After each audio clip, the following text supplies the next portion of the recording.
Well, you know, I think God and Moses both just have enormous respect for each other. What gladiator has that same white spear and Look, the judges are proud. Even the Egyptian judge is impressed. Until recently, you claimed that the earth revolved around the sun.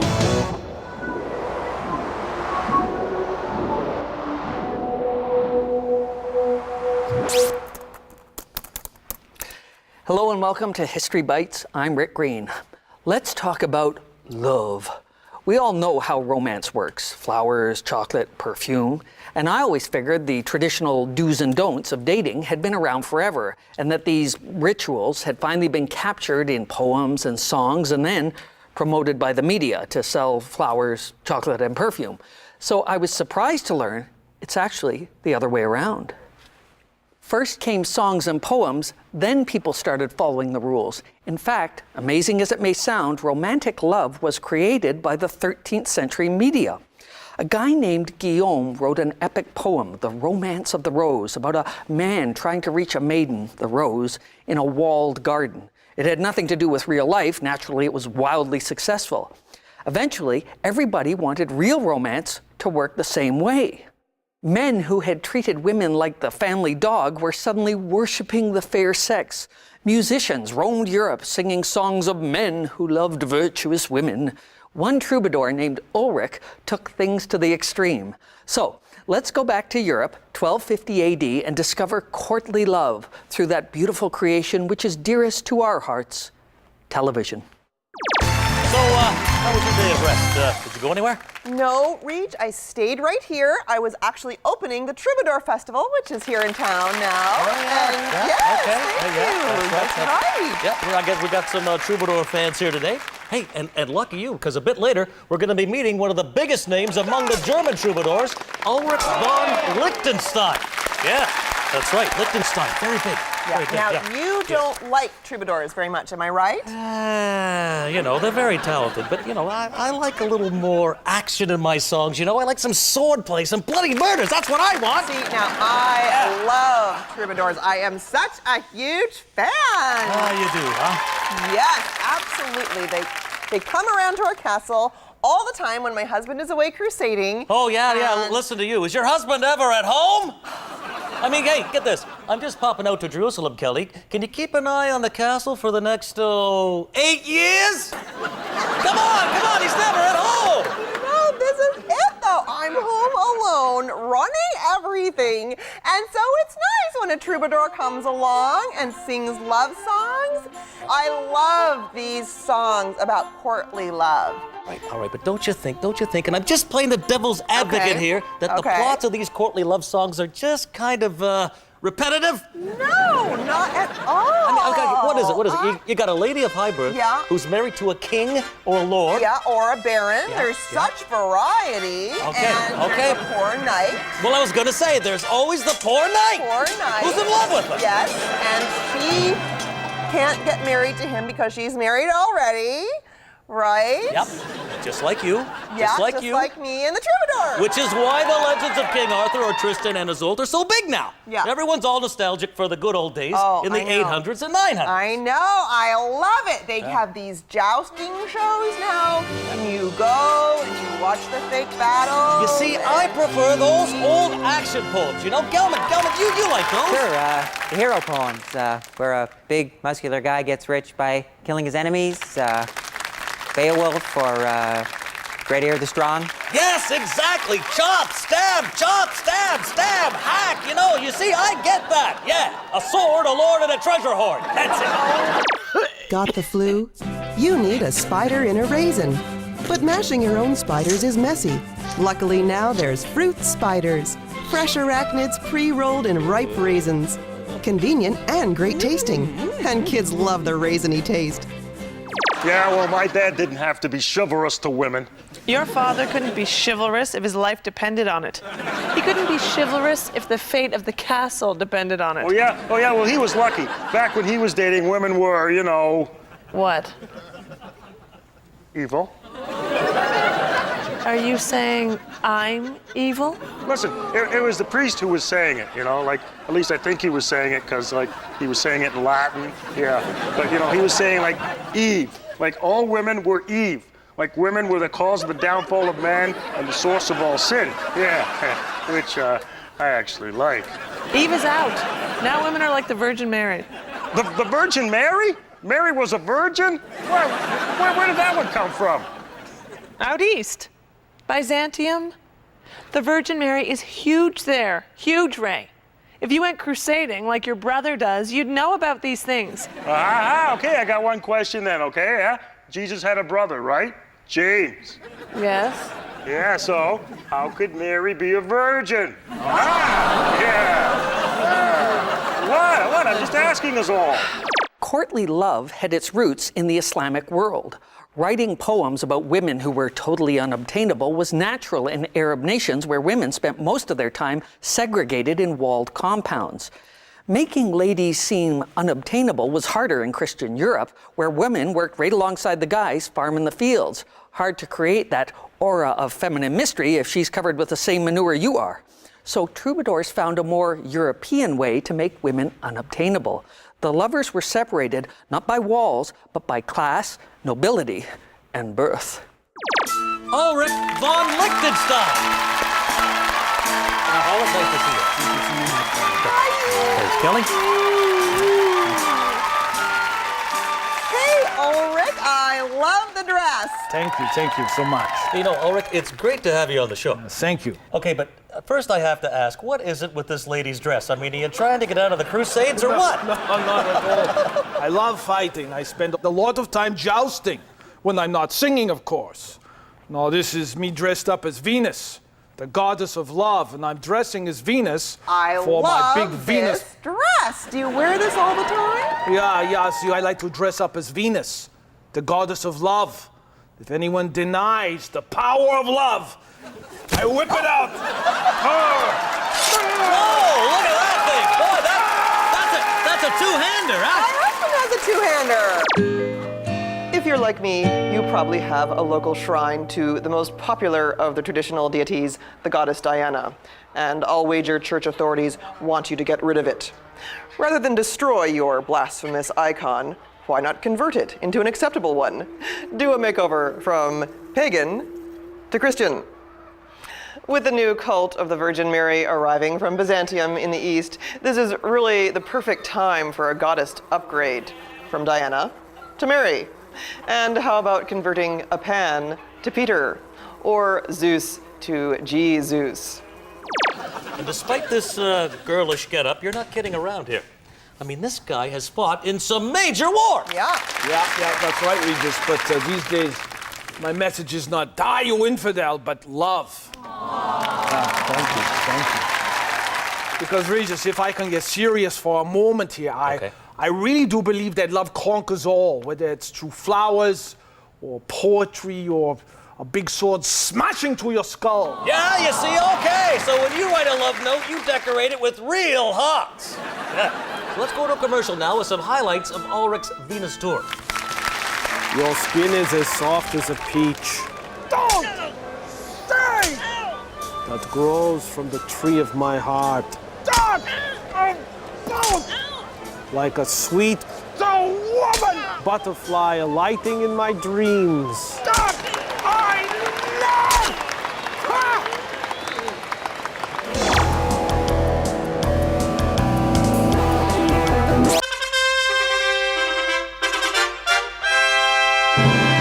Nowadays, you can go see live performances of mock tournaments, supposedly showing how medieval knights from the 1200s battled for ladies' honor. It's great fun and designed to take you back to the age of chivalry. But believe it or not, back in the 1200s, at the height of the age of chivalry, you could go to see live performances of mock tournaments that supposedly showed how knights behaved hundreds of years earlier. People in the Middle Ages were nostalgic for the Dark Ages. Even back then, they were looking back. And even back then, the entertainment was completely disconnected from reality. And my Venus tour is full of jousting and songs, and the message is love conquers all. And women can be as strong as men. Yeah, especially when they are men. Exactly, yeah. Now, Ulrich, you are working on a new romantic poem. That's right. Can you give us a sneak preview? Okay. Yeah, danke. It's called Frauendienst, and yeah, there's some autobiography in there for sure. Does it have an unattainable lady of noble birth in it? Yeah, for sure. She's married to a powerful lord, but a young knight loves her. Oh, here we go again. Come on, it sounds fabulous. It's courtly love, but there are some comic moments too. Yes, because no one does comedy like Germans. Yeah, there's this one part where I was hiding in the ditch. A ditch? Yeah. I'm among the bulrushes there because, if I get caught near my lady, we both lose our honor. Oh, yeah, sure. And a man without honor might as well go, cower in a ditch. Yeah, well, but wouldn't you know it, her steward is passing the ditch, and I think maybe he's been drinking. Oh, so her steward is stewed. Yeah, and he has to, relieve himself right where I'm hiding. Oh. Oh, no. That's hilarious. You'll rust your armor. Yeah, but I had to keep quiet for love. Oh, that's sweet. Yeah. Love conquers all. Oh, yeah, it's number one. Toilet tissues. You've tried clumps of moss, big leaves, even scraps of fabric. Now there's the torchicle, a stick of soft wood. It's curved to reach your furthest underparts. It's nature's wiper. Torchicle sticks have no bark and no bite. Torchicle, sanitary and sliver-free. Hurry, come on, Joey, before one of the Lord's gamekeepers spots us. But we're just taking wood so we can survive. We're not poaching. We're trespassing on the Baron's land, kid. That's a crime. But I don't understand. Why would he mind us taking some sticks? To protect his hunting grounds. We can't hunt boars or birds or game, and we can't cut trees for wood. If the Lord's men catch us, they'll shoot and ask questions later. What does he need sticks for? I see. Oh, great. And now I'm done like dinner. And I know you're not a big fan of courtly love, Regis, so I would like to have you try it yourself, pay some courtly compliments to Kelly here. Oh, I don't know. Come on. Do you want to see Regis do this? I tell you, it's just something I don't think I can do because, Yeah, you can do it. Now, it's easy. First, pretend that Kelly is not a beautiful, intelligent woman. Done. But rather, she is the King of France. Now, tell her what you think of her. King of France, huh? Okay. Well, I hope you like me. I really hope you like me because I know if you don't like me, I'll probably die. If there's anything I could do for you, just name it. Because I admire you. I'm afraid of you. I'm your servant. Wow. Yeah, see, Regis, you make it to rhyme, you've just written a romance.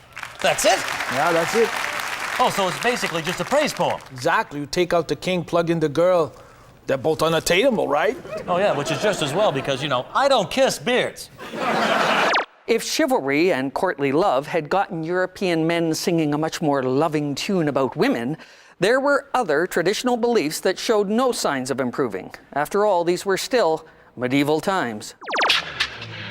Because you weren't there to prevent your brother from getting scurvy, he never saved our village from the Vikings. George, you really had a wonderful life. Clarence, Yes, George? where's Mary? Please, Clarence, tell me where she is. You're not gonna like it, George. Where is she? She's an old maid. She never married.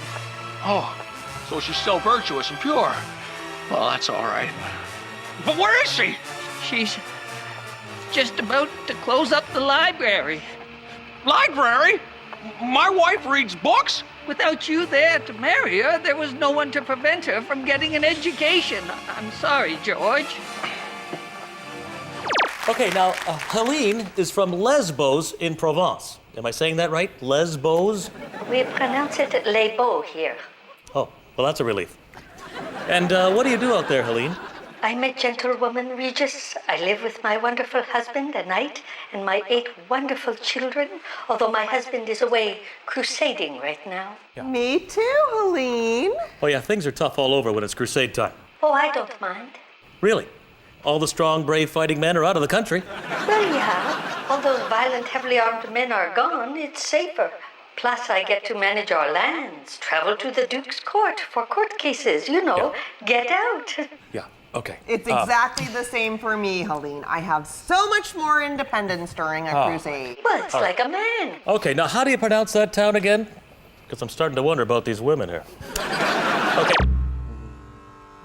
Stigmata, bleeding that appears spontaneously in your palms, feet, and side.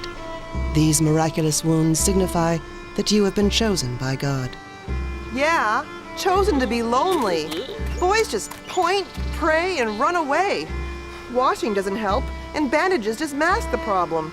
Some blessing, some miracle. Now stop stigmata with Preparation S, an herbal mix that... Okay, we're back with Helen, and Helen's husband wails on her and hurts her, even though Helen has done nothing wrong. Now, Helen, you may not want to hear it, but I'm going to say it anyway. Helen, you are sinful. But I'm not. And you know how I know that? Because you're a woman, and you're all sinful. Am I right? 55% of men are sinners 45% of the time. But among women, those figures are 100%, 99% of the time. And that's why St. Jerome said, virginity is natural. Tertullian said, and I'm quoting here, women are a temple built over a sewer, and you are the devil's doorway. Now just read St. Augustine, Helen, and then you try and tell me that you're not a sinner. You got to claim the blame. Get in touch with your inner sinner. Stay tuned as courtly love has the Middle Ages going middle age crazy.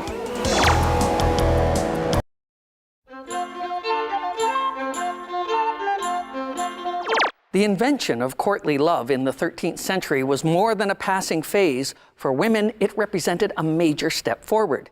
You see, for hundreds of years through the Dark Ages, women had been denounced by the church as sinful, wicked monsters. After all, wasn't it that Eve woman who got us all kicked out of the Garden of Eden? With courtly love, women went from evil, slutty vixens to pure, unobtainable virgins. Talk about affirmative action. All right, then. Our next guest is a priest and one of the church's top theologians. He's just written a new book, and already it's sold one copy. That's right. And there's talk that the monks will copy it into a bestseller. From Cologne, it's Albertus Magnus. Hey, Albertus, nice to have you here. Bless you, bless you. Well, it is great to have you with us, Al. Okay, now let's talk about this new book of yours. Men are from God, women are from hell. It's based upon 1,200 years of church teachings plus the experience of a lifetime. All right, now this would be the lifetime of a monk, huh? Okay, I haven't had that much actual contact with women, but I've read about them in the Bible, turning to salt, and I've studied them from my window, Regis, and I've conducted scientific thought experiments where I think things through. Wait a minute. Are these the kinds of experiments you conduct while lying in bed late at night? Yeah, sometimes. Yeah, that's what I thought. But seriously now, I've read this book, and boy, you don't pull any punches, do you?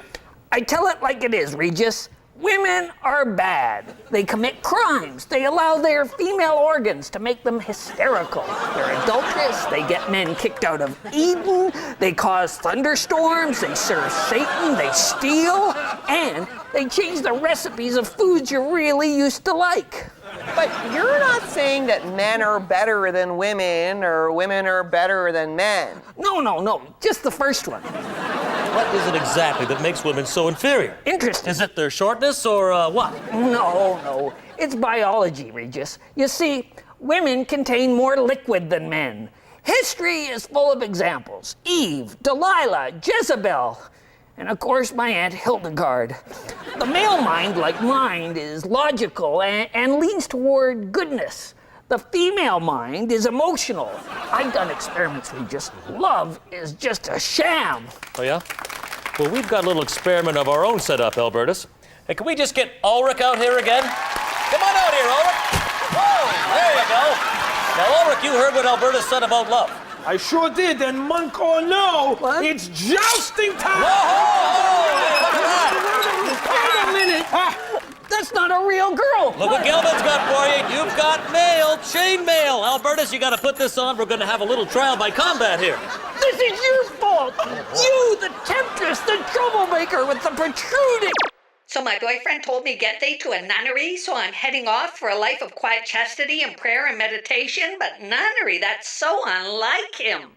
Maybe your boyfriend's turned over a new leaf in his life. You know, not necessarily. So, I mean, let us not forget, caller, that a nunnery is also a slang expression for a house of ill repute. So he may actually be telling you to go sell yourself to men, live a life of vice and degradation and carnal sin. Knowing him, that sounds way more likely. Wow, I mean, that was a pretty conclusive victory for the power of courtly romantic love. Then. Yeah. Thank you, Regis. Yeah. Now, Brother Albertus will be okay, won't he? Yeah, well, you know, that's the best part about jousting, the risk. Okay, now let me ask you, Ulrich. With all this talk about women being so pure and perfect and the courtly love, which is producing this courtesy. Yeah, and courting. Yeah, that too. Won't women start getting ideas, full of themselves, rather than just full of liquid?